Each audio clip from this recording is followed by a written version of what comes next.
In this video, I will show you how to add a checkbox in an Excel sheet. Right-click anywhere on the ribbon. Select Customize the ribbon. Scroll down. In the dialog box, check the box next to Developer under Main tabs. Click OK. Click in the cell where you want to place the checkbox. Then go to the Developer tab. Click on Insert in the Controls group. Then select Checkbox from the Controls section.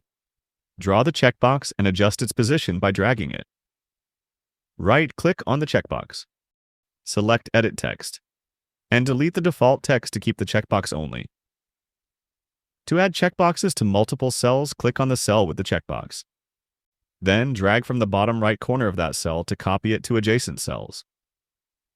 By following these steps, you can effectively create interactive checklists within your Excel spreadsheets. Feel free to reach out if you encounter any issues during the process. If this video helps you out, please leave a like and subscribe. Comment below if you have any questions. If you need further assistance, consider hiring a professional using the link in this video below.